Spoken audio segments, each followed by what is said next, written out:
Hello, my name is Jean-Jacques Nantel. When I tell people that the crisis that began in 2008 has an environmental origin, there is always somebody who says, "What are you talking about? It's not a cyclone or a tsunami that caused that crisis, but bankers who granted loans to poor people who could not repay them." False. The American subprime crisis was what triggered that financial crisis. It was not its real cause. Let me explain that in detail.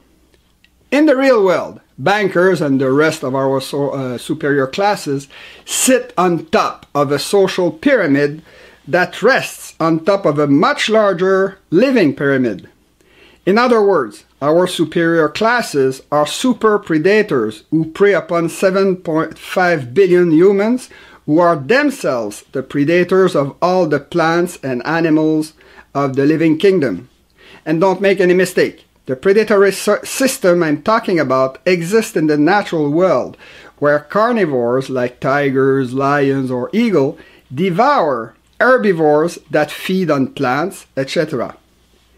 This being said, it is noteworthy that in nature, a tiger rarely attacks another tiger to eat him. It's too dangerous. What tigers do to feed without risking serious injuries is simple. They divide the available land in small territories where only one of them can hunt and eat the herbivores living there. This is precisely the strategy used all over the world by our superior classes who keep creating cartels of bankers, of financiers, or of petroleum companies that divide the world in well-defined territories where the population can be exploited as thoroughly and as economically as possible. Those people just pretend to be competing, while in fact they are very good friends. They eat together, they play golf together, and they often come from the same universities or from the same large corporations. For example, the Goldman Sachs banks in USA. That explains why we rarely see two banks fighting openly to conquer the same market. The collusion system put in place by bankers is so elaborate and efficient that in each country banks keep lending money to one another in order to reduce to almost zero the chances that one of them would go bankrupt. If I tell you all that, it is to make you understand that mankind and its economies are part of the natural world and follow the same fundamental survival rules. Our industrial economies are pure parasites of the natural environment and couldn't grow or survive if the most essential raw materials they use were about to disappear. And among those essential raw materials are the air, the water, and the food produced by nature and that mankind needs to stay alive. If, contrary to the Moon or Mars, planet Earth is a living thing, it is because for 3 billion years bacteria have worked to make her habitable by creating the atmosphere, the pure water, and the soil mankind uses. And it is only during the last billion years that evolution has created the rest of the ecosystems we all depend on. It is life, not mankind, that created the environmental capital we have been consuming for centuries. I'm not saying that mankind is bad. In nature, all the other species destroy their environment and would keep destroying it if there were no predators to reduce their populations. And when a species has no predators, it overexploits its territory until a famine or an epidemic kills most of its members. And when enough of them have died, the environment comes back to normal and the same cycle begins all over again. It is the entanglement of millions and millions of totally selfish species of bacteria, plants, and animals that forms what we call our natural environment. Some million years ago, mankind was still part of that world. We were a species of monkeys living and hiding in the trees of the African rainforests where we ate fruits, nuts, and things like that. It is only after the invention of the first artificial weapons that our ancestors became dominant meat-eating predators. Much later, the invention of fire would make them the masters of the world by allowing their tribes to scatter on the 5 continents. Since our ancestors were then at the very top of the food pyramid, there could not be many, maybe fewer than 1 million people. That was to change 10 or 12,000 years ago when women invented agriculture. Agriculture would be a true environmental revolution because it provoked the destructions of countless natural ecosystems and their replacement with social pyramids containing only humans and their domesticated animals. Even if farmers would provoke the extinctions of thousands and thousands of wild species, the process was so slow that nobody noticed it. One of the reasons was that the traditional agriculture worked in cycles like nature and used garbage like feces, straws, or dead corpse to fertilize the soil. The damage done to the environment was nevertheless so extensive that by the end of the Middle Ages, most of Eurasia had lost most of its forest and wildlife. It's so true that in many parts of Europe, only nobles were allowed to hunt in the forests. If the destruction had been so extensive, it was because there was no longer on the planet a normal food pyramid with a lot of bacteria at the base, fewer plants on top of it, fewer herbivores, fewer predators, and fewer super predators. No, we then had hundreds of millions of human beings who were destroying the rest of the ecosystem. Then something totally unexpected happened. Christopher Columbus discovered the Americas, a continent that would make Europeans extremely rich, and not only because they stole the gold of the Native Americans. No, most people ignore that for about 2 centuries after Columbus, the 3 Americas were the only place on the planet where the natural environments were thriving, were growing again. The reason was that the Europeans had brought with them in their blood, and without knowing it, multiple deadly Eurasian diseases that killed a large proportion of the American Indians, sometimes centuries before the arrival of the first Europeans in a certain region, for example, Alaska. The collapse of the native agriculture that followed that demographic collapse was to make the continent wild again. Everywhere, forests and prairies reappeared and wild species proliferated. The 3 Americas became so savage and productive that for centuries European immigrants would be able to relive what their ancestors had lived in the past in Europe. The first to come, especially in the West, were living like our most primitive and nomadic ancestors. They were coureurs de bois, hunters and trappers who could do whatever they wanted to become rich without interfering with other people's interests. In the process, they were to waste an enormous quantity of resources. The best example being the slaughter of millions of bisons that people like Buffalo Bill let to rot on the prairie after taking the only organs that were in high demand on the market, namely their skins and their tongues. Behind that first wave of Europeans came semi-nomadic people like the gold diggers or the cattle raisers, and soon after the first farmers who immediately fenced the water holes they used and the land they cultivated, a move that triggered many barbed wire conflicts in the American prairies between the sedentary farmers and the semi-nomadic cattle raisers. That sort of conflicts for the most precious resources were to become very common with the arrival in the West of millions of people with different professions and interests, which led to the gradual development of a more stable society with laws and regulations. The Wild West had lived. From then onward in America, everybody would have to work much harder to become rich. It is the capital accumulated by pillaging the three Americas that financed the Industrial Revolution, which in turn made possible the conquest of the rest of the world by Europeans. From an environmental point of view, the Industrial Revolution has been a catastrophe because many more natural ecosystems were then eliminated to make room for mines, factories, and very large cities that all produced a lot of pollution.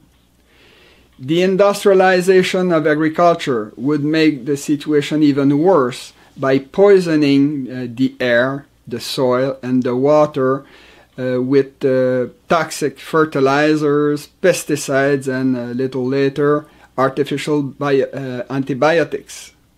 If the Industrial Revolution was so detrimental, it is mainly because an industrial economy doesn't follow a cycle like nature or like traditional agriculture. The garbage it produces is never recycled. An industrial society pollutes to mine or collect raw materials. It pollutes to transform them in finished products. It pollutes again to consume them, and it pollutes to get rid of them. There is more. An industrial society never stops growing. It pollutes more and more on a planet that doesn't grow in size, which means that an ever-growing quantity of pollutants must be absorbed by an ever-shrinking natural environment. That problem is made even more important by the fact that between 1800 and 1960, the Industrial Revolution allowed mankind to pass from 1 to 3 billion people. The important thing to understand here is that most of our industrial enterprises are not profitable and never were. If their balance sheets say they are, it is because their owners don't pay a lot of their costs, especially their environmental costs. For a businessman, a cost is a cost only if he has to spend money. To maximize their profits, entrepreneurs always did the same three things. First, they worked hard to produce as much as possible and as cheaply as possible. Second, they reduced their expenses by inventing new technologies. And third, they stole as much as they could. How do they steal? For instance, by corrupting local officials to make sure that the collectivity will pay for the bridges and the roads they need to operate. In the past, entrepreneurs were even transferring to their employees a large part of their environmental costs by forcing them to work in a polluted environment or by refusing to give them protections against the most obvious industrial risks. They even housed them near their dirtiest factories while they build their own houses as far away as possible. Nowadays, they keep transferring most of their ecological costs to the future generations by using nature as a garbage can. Economists call that sort of hidden cost externalities, which shows that even those whose job is to defend capitalism know it is not really profitable, that its development implies the destruction of an environmental capital capitalists didn't produce and that doesn't belong to them. Since the Western world was the first to live in a polluted environment, Westerners were the first to demand more severe anti-pollution laws. a demand that strongly reduced the profitability of polluting factories that were very soon moved in countries where salaries were lower and where there was still a large environmental capital to consume. It is that natural economic movement toward greater profitability that was responsible for the rapid industrialization of our former Third World. Two things were to follow. First, between 1960 and 2017, mankind grew from 3 to 7.5 billion people. And second, the pollution increased so rapidly in the South that less than 3 decades after the beginning of its industrialization, a country like China was forced to implement more severe environmental laws that provoke a new migration of the most polluting factories. After starting in England, the Industrial Revolution had migrated to mainland Europe and on the west coast of USA before conquering the 3 Americas, the Far East, South Asia, and finally today, Black Africa. Within decades, the vast majority of the natural environments that keep mankind alive will have been destroyed. Since the industrial pollution doesn't leave the planet, we will soon be forced to breathe it, to drink it, and to eat it. I remind you that almost all the food we eat grows on open fields. When the environmental problems caused by our global industrialization will have completed their travel around the world, they will start poisoning everybody. The situation will only worsen with the passage of time, since demographers and economists say that according to the available data, there could be 10 billion rich consumers on this planet at the end of the 21st century. Is it conceivable that our natural environments, which are all in rapid decline, will be able to absorb all the pollution produced by 10 billion people living the American dream? Of course not. It is obvious that the whole thing will collapse much before we get there. Unfortunately, our superior classes fail to understand that economic growth has become extremely difficult on our dying planet. They actually believe they can solve our present problems by using the old solutions invented at the beginning of the 20th century when growth was still possible. This is the reason why they invested trillions of dollars in the economy after the crisis of 2008, but without getting much results. All that money did create growth, but essentially in the financial sector. What really happened is pretty simple. Since money naturally flows towards the maximum profit, it was inevitable that the growing cost of all the environmental and labor laws implemented all over the world to protect the population would cripple any attempt to increase the production of physical goods by our brick and mortar factories. The growing cost of pensions, the scarcity of raw materials, the global lack of trained workers, and many other economic constraints only add to the problem. As a result, most of the trillions of dollars injected in the economy ended up in the financial sector, where enormous profits can be made by buying and selling actions, bonds, or derivatives. Even better, only a tiny fraction of those profits must be used to pay pensions or social services, to clean the environment, or to solve any of those annoying down-to-earth problems of the real world. In the artificial wonderland of Wall Street, the price of actions no longer have anything to do with reality, and profits keep growing thanks to the constant flow of money printed by our central banks. This is the origin of the financial bubbles we find on the market these days. Those bubbles are also growing because ordinary people keep pouring money in the financial sector to take advantage of its astonishing growth rate. Unfortunately, that hard-earned cash is the most at risk since the modern financial sector has been organized to take advantage of all the human weaknesses. Most of those who work in the financial sector are lying to their customers, mainly because all of them make money with other people's money. For instance, financial advisors all know that the economy follows cycles that normally end up in crashes, but they don't say that to the small investors who come to see them with their savings at the end of an economic cycle. Rather than warning them, they show them graphs depicting the rapid growth of the funds they sell during the last 9 or 10 years.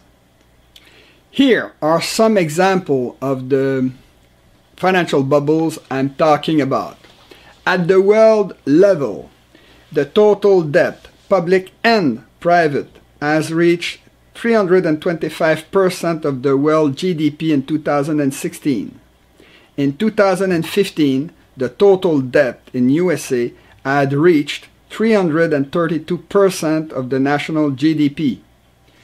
China, with the second largest economy of the world, was at least at 280% of its GDP, while Japan, with the third largest economy, was at 600% of its GDP. And we didn't talk about the debts of bankrupt countries like Venezuela or Greece. The present situation is unsustainable and will inevitably end up in crashes since most governments have lost control of their national debt. In USA, for instance, the George W. Bush alone has created more debts than all his predecessors together. Barack Obama did almost the same thing, and Donald Trump has promised to follow their lead. And don't forget that those debts don't take into account the trillions of dollars our governments will have to put someday in the pension funds our baby boomers are presently emptying at an amazing pace. At the individual level, debts in USA are just as astronomical. In 2016, for instance, the American students owed a total of $1.4 trillion.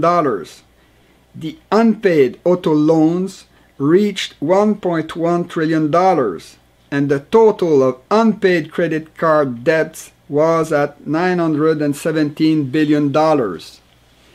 Since all those debts will have to be paid sooner or later, our superior classes who don't want to contribute have prepared everything to take the money where it will be during the next crisis, which means in your pocket.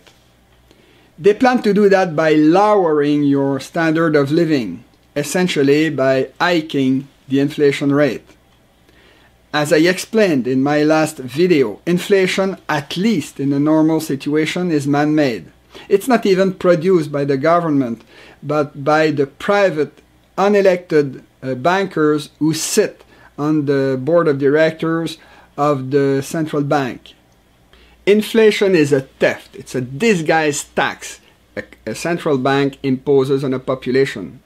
Normally, governments like inflation if it's not too high because it increases their tax revenues. It forces taxpayers to ask for a salary increase that automatically increases their tax bracket. Inflation is also a blessing for a government because it decreases its salary expenses. The main reason being because it normally takes years before they have to renegotiate the collective agreement with their civil servants. Like all parasites, bankers and governments don't want to kill their prey. They prefer to suck its blood little by little over a very long period of time. This is the reason why they like so much stability and why they hate deflation and hyperinflation. Deflation is the regular decrease in prices. Normally, businessmen don't like it because it favors the consumers. They are supposed to become rich, not you. For them, deflation is not a problem if it's the result of a regular technological improvement that doesn't affect their profits. We find that in the computer industry, where prices have been going down for decades without forcing the companies to go bankrupt. For businessmen, deflation is a big problem if it forces them to decrease their prices because they cannot find consumers. For them, this is a big problem because they start losing money and they risk bankruptcy. Hyperinflation is the opposite of deflation. It's the constant increase in prices. Normally, it appears in a country when there is too much money on the market for the available goods to buy or to sell. It can happen, for example, if there is a brutal reduction in the production of goods. For example, after a war that destroyed most of the factories of a country. It can also be caused by a central bank that injects an ever-growing quantity of money in an economy that doesn't produce more goods. Hyperinflation often appears when a government has lost control of its expenses. When a government can no longer increase its revenues, it's always tempting for it to get more money by increasing its debt load. At first, it's simple and efficient, especially if the national debt is low. But with the passing of time, it's more and more difficult to find more creditors, and the government is forced to pay a larger part of its expenses with money printed out of thin air by its central bank. The hyperinflation caused by all that money printing can soon become uncontrollable if the government has decided to finance costly projects like the creation of a universal Medicare, the expansion of the armed forces, or the bailout of multiple bankrupt companies. Hyperinflation creates all sorts of problems in an economy. First, companies can no longer calculate their real revenues, expenses, and profits.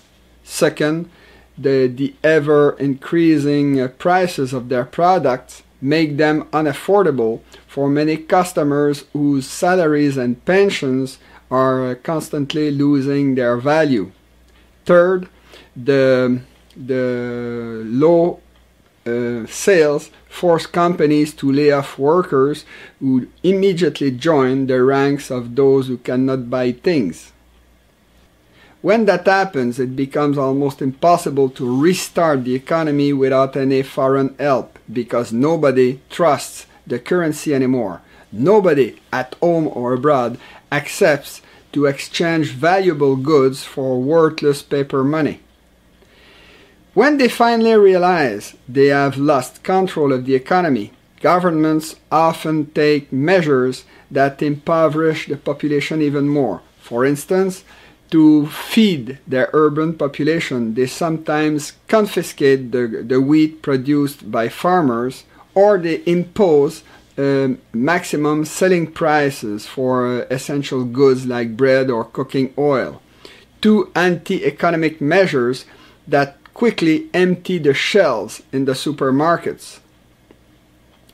Hyperinflation is so efficient to impoverish a population that in July 1946, prices in Hungary were doubling every 15 hours.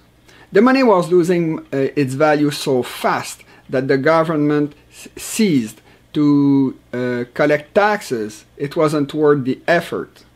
Normally, hyperinflation provokes a massive transfer of wealth from the poor to the wealthy, essentially because rich people are always among the first to learn that the central bank is about to start printing money like crazy. As soon as they know rich people send their money abroad or start buying durable goods like land or property with the intention to resell them with a juicy profit after the crisis. At the international level also, hyperinflation can provoke a massive transfer of wealth between countries. The best example being USA, whose international debts have been denominated in US dollars since the Second World War. If the US dollar was to lose all its value due to hyperinflation, it would automatically wipe out all the international debts of USA. In other words, the Europeans, the Orientals, and the Arabs would not be reimbursed for all the goods and the petroleum they exported to USA for decades in exchange for US dollars.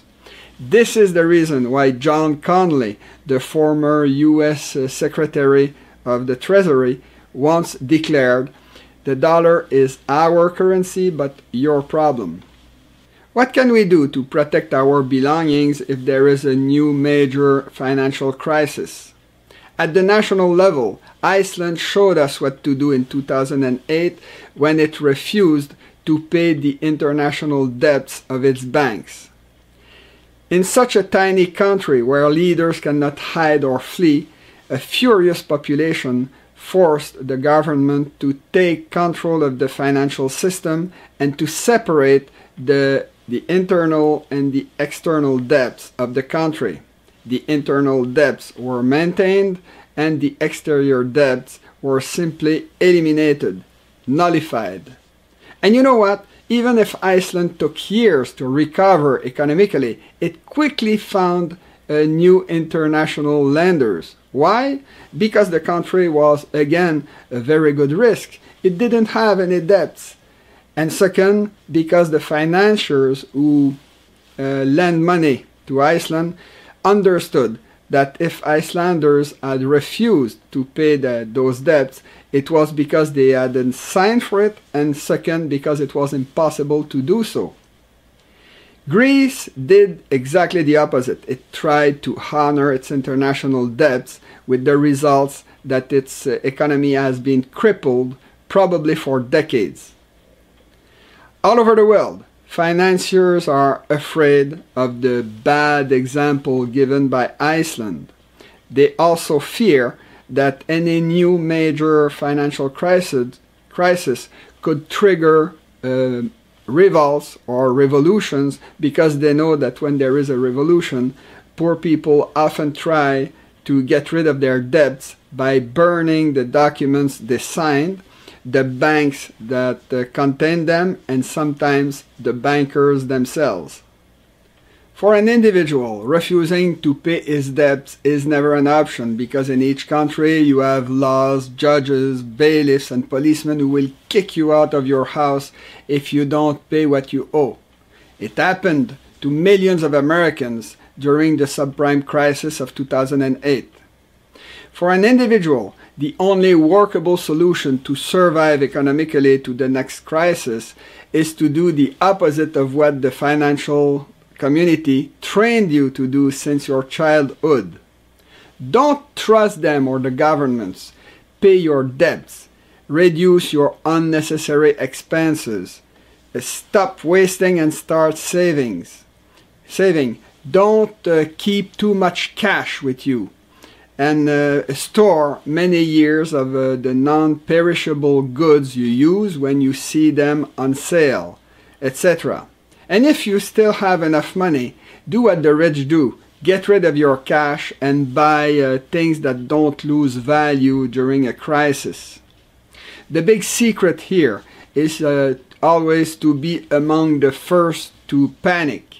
And for you it means now, which means before prices go through the roof. If I made all those videos and if I wrote a book about the crisis, the coming crisis, it is not to depress people or to tell them something like, save our planet, kill yourself. No. If I did that, it was to convince them to do whatever is necessary to cross the next crisis with ease. Winston Churchill once said, "When you're going through hell, keep going." Thank you to recommend that series of videos to your friends. Bye.